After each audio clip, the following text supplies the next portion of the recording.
Hi guys, Scott Woodward to talk about the Canberra Raiders, NRL 2015. And look, last year Ricky won 8 of the 24 games for the Raiders. That's only 33%. And while I think that the record will be a little bit better this year, I don't know if it'll be that much better, and I still can't see them making the 8. I think they'll finish around about 13th.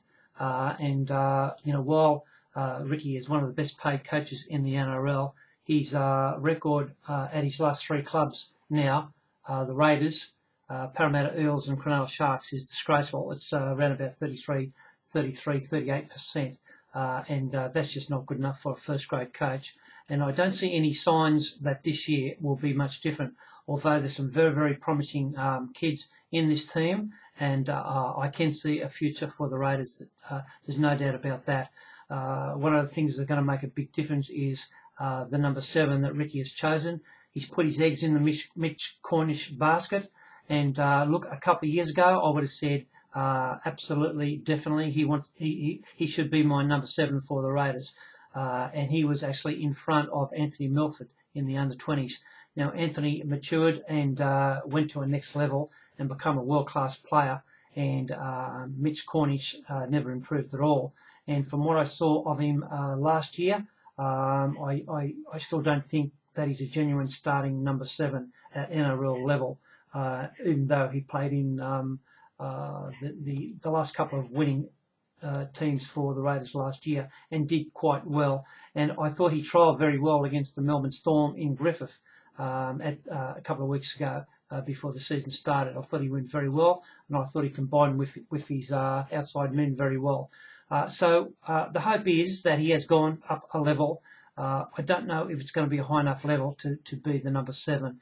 And the number 7, when you've got a number 7 and you've got a number 6 who is a runner, and that's Blake Austin, who's a very important in for this club. I've got a high regard for Blake Austin, but he's not an organiser. He is a runner, and he's going to rely very heavy on Mitch Cornish getting him some good quality ball. If that doesn't happen, the Raiders are going to be in trouble.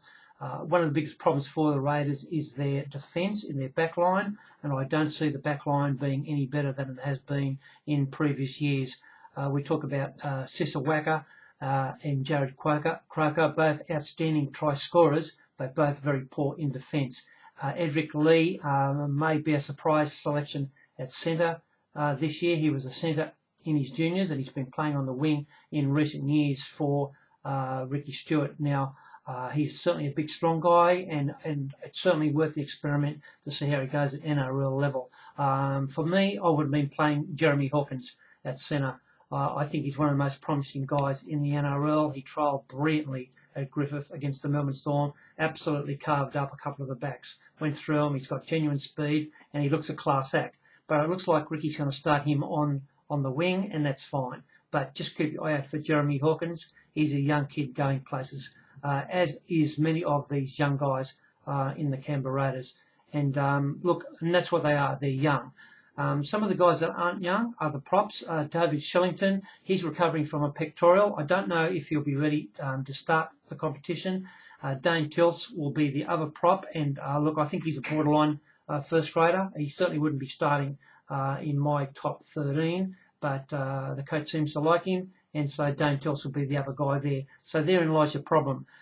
Young Shannon Boyd had his full year in first grade last year, and he's a big, blockbusting young kid of a prop.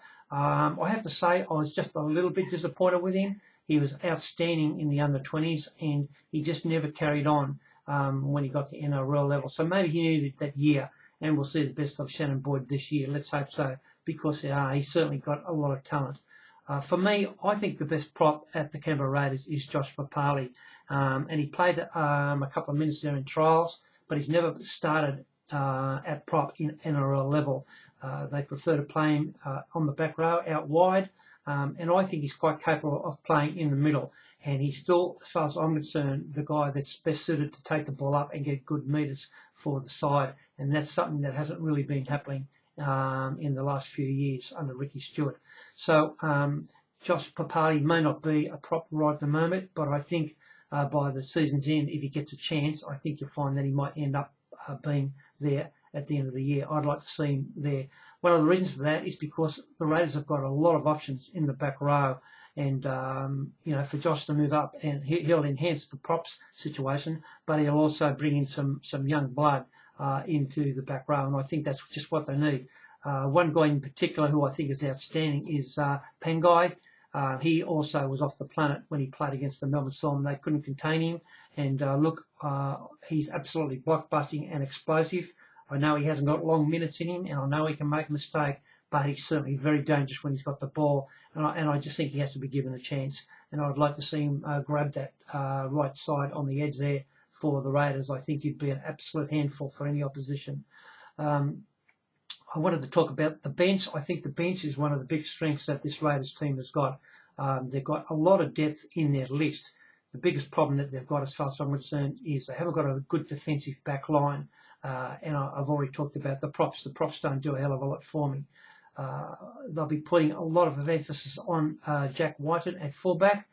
He's got massive boots to fill. He's replacing Milford, who's gone to Brisbane. And he was clearly their best player last year, Milford. Now Whiten has to come in and take over where he left off. Now, while I think Whiten is promising and he's a very good player, a very good runner of the ball, my concern with Jack is that I'm not quite sure what his best position is. He can play centre, he can play wing, he can play 5'8", and he can play fullback, and he goes pretty good at all those positions. And that is a little bit of a problem for me when you're playing in a key position. I really want him to be better than just pretty good. And so, look, he'll get the first crack at fullback. I don't know if guys like Jack Ahern and Jordan Rapana will replace him at some stage, and they might put Jack back into the centres or something like that. I don't know. But he'll start at fullback, and a lot will depend on how he goes. Once again, that's another young kid that needs to go up to the next level if he wants to own that very valuable and important number 1 shirt. Let me just have a look at the rest of this team. Anyone else that I can mention to you? Brinko Lee is another promising centre that could easily grab a starting spot in the 13. One of their biggest ins is the Pommy, Josh Hodgson. Now, he solves a lot of their problems. Far as I'm concerned, he's easily the best 9 in the club. They've got Josh McCrone, Glenn Buttress, Kirk Baptiste. There's a fair bit of depth there for the Raiders at 9, but Josh Hodgson is clearly number 1 pick for me, and I think he will be a big asset to this Raiders team. The best forward by a long way is Shaun Fensom, and he's recovering from an ACL. My mail is that he'll probably be okay to start, but he has such a massive motor and he will want to play 80 minutes, but you'd have to think it'd be almost an impossibility for him to play 80 minutes with the work that he gets through. He's a 50-plus tackle guy, and you can't come straight out of the paddock and go straight into the 13 jersey and put in the sort of work that Shaun does. He's a wonderful player, and they really do need him in this side. But if he happens to not be right, they're very lucky that they've got Frank Paul Nuasala from the Roosters to come in, and he can play that position. Or I've got no doubt he'll be sharing some time in that position at some stage with Shaun until Shaun gets match fit, and then Frank can obviously go up and play up in the middle, or he's such a versatile player. Frank could also go and play in the back row. Some of the other talented forwards they've got is Paul Vaughn. I much prefer Paul Vaughn as an edge player, but Ricky seems to want to use him as a middleman. I think that's a bit of a waste as far as I'm concerned. I think he's an excellent runner with the ball and got good skills. Joel Edwards, Mark Nichols, they do the job for Ricky. Jarrod Kennedy is another worker for him. Kyle O'Donnell has got talent. Trevor Thurling I've been disappointed with. Luke Page is full of promise. Jeff Lynch is full of promise. Andrew Heffernan is full of promise. And so is Hayden Lodge. And let me say, Hayden Lodge sadly has retired very sadly with a medical situation that has allowed him not to continue on his football career. And let me say all the best to you, Hayden. He's a kid that had unbelievable amount of talent, and I've got no doubt he would have been a first grader for many years to come, and he's unable to continue his rugby league career. So all the best, Hayden Hodge, I should say.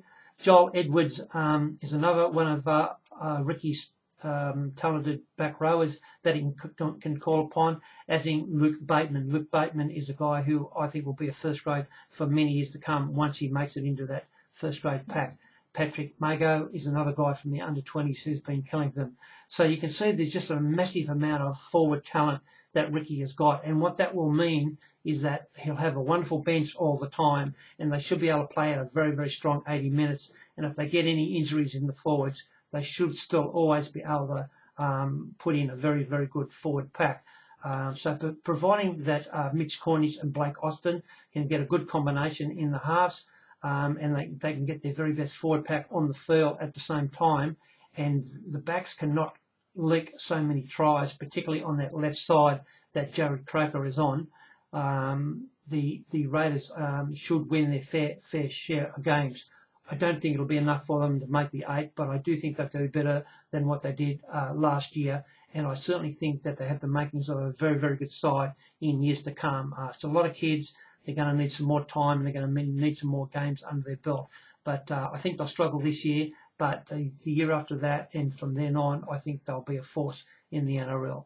Good luck if you're a Raiders supporter.